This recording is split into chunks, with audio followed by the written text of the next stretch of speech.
ایک نوجوان اپنے ایک گناہ کی عادت سے پریشان ہے اور وہ اللہ کے رسول سے آ کر چپکے سے کچھ کہتا ہے اور آپ اس کے قریب بلاتے ہیں اور قریب بلا کر اس کے سینے پر ہاتھ رکھتے ہیں. پہلے کچھ سمجھاتے ہیں پھر اس کے سینے پر ہاتھ رکھتے ہیں اور اپنے ہاتھ رکھ کر اللہ جانے آپ کیا توجہ ڈالتے ہیں, کیا اللہ کی طرف متوجہ ہوتے ہیں کہ اس ہاتھ کے اٹھنے سے پہلے وہ نوجوان کہتا ہے اللہ کے رسول میں اس رب کی قسم کھاتا ہوں جس نے آپ کو حق کے ساتھ بھیجا ہے, اب میرے اندر اس گناہ کی رغبت ختم ہو گئی, اس سے زیادہ گھن مجھے کسی اور چیز سے نہیں آتی. علماء نے لکھا ہے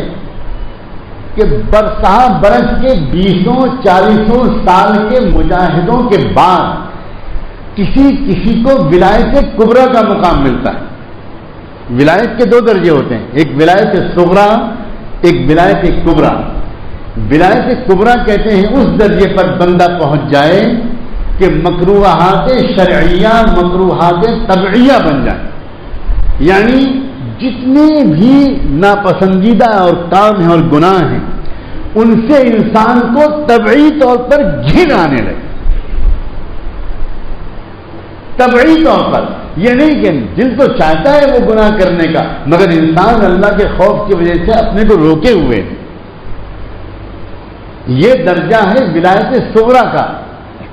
جس میں انسان کو کشش تو محسوس ہوتی ہے گناہ کی طرف لیکن وہ اپنے کو روکے ہوئے. لیکن اس سے بھی اونچا ایک درجہ ہے کہ انسان کو گناہ سے طبعی کراہیت ہو جائے, جیسے انسان کو غلاظت سے طبعی کراہیت ہوتی ہے, شرعی کراہیت نہیں ہوتی,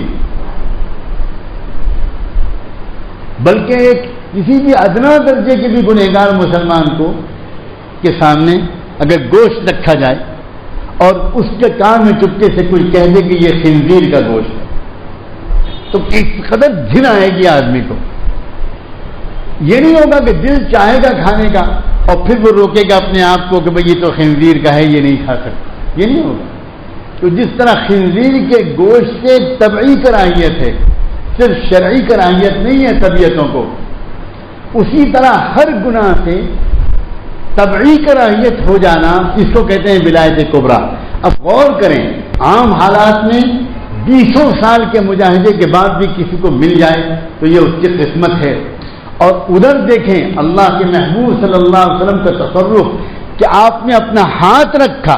اس نوجوان پر جو اس گناہ کے لیے بے چین تھا, اس کی اجازت مانگنے آیا تھا اور ابھی ہاتھ اٹھا نہیں کہ اس کے اندر طبعی کراہیت پیدا ہو. یہ ایک سبب ہے جو اللہ تعالیٰ نے بندوں کی ہدایت کا بنایا ہے.